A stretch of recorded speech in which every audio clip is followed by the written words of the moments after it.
Kuki terrorist-ingi mathakta surgical strike Twgadabni haina RSS na fongdoragli loinana Kuki terrorist-ingi thawongna Kuki Puruki miyoi singbu mingcha thiale haina su sohangiri na fongdoragli Manipurda Kuki terrorist-ingna chathariba terrorism ki thawong ching yauna India da chatharagli terrorism ki thawong ching asi loisinaba India lengang surgical strike Twgadabni haina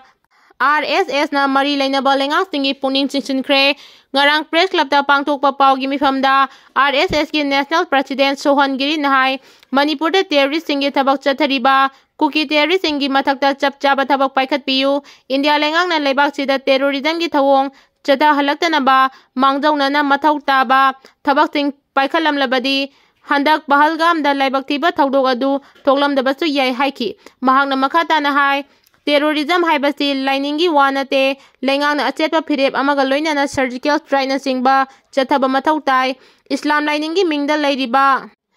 extremist group kharana Muslim purup singi mingchat thian bagum Kuki terrorist singi thawongna Manipurda leiriba Kuki Puruki miyoi khudingmakpu mingchat thiale maramasina Manipurda ki separate administration taliba amadi Manipurda tangdu leitaba amasung nungsi janana laiminanabagi damak wari sanabada yadriba singi mathakta India lengang chapchaba action lokhatpam thoi haidi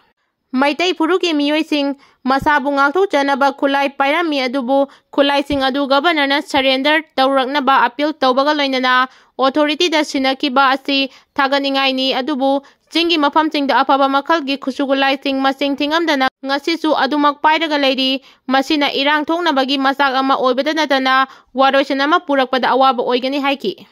Governor da pisingadaba memorandum da yawba wafam singi manungda Manipurda NRC sanahanduna illegal immigrant sing khandokpa yelhaumi sing kananaba honaba Lanjenaduna leidiba miyoi lising hompurongi masa-masagi yumda tekda kaidana hanjilhanbaga loinana makoida security amadi compensation na chingba ningthina pibiba amasung terrorism ki thabak singi mayokta akanba action laugadabani haibana chingba yauri haiki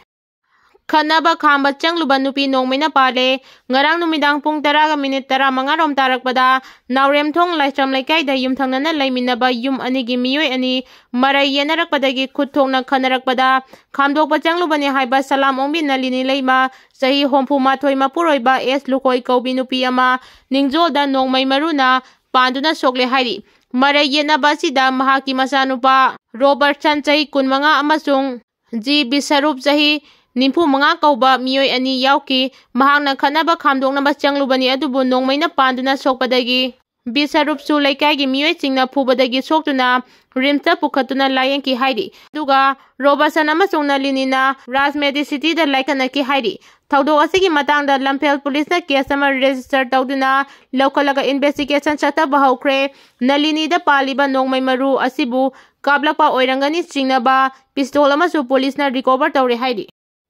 General Strike ngakthoknaba Imphal East da Athingba Thamkhre Sajiwa jail da thamlakiba Khurai ningthaubung leikaidagi leikidraba khoisnam sana jawba Elias ibungo misigi mayokta sengkiba JAC na ngasi ahing nongyai hauraduna hayeng ahing nongyai fauba pung 12 gi General Strike khongthang changsingani hairakpadagi hairiba matam asigi manungda Imphal East district da thoganingdaba thaudok thorak handanabagi damak district asigi magistrate na ngasi thokba order amada Khurai Lamlong Porompana singba mafam singda BNSS 2023 gi section 163 gi subsection 2 gi makhada Athingba Thamle hairi Athingba asi hayeng ahing nongyai fauba chanagani hairi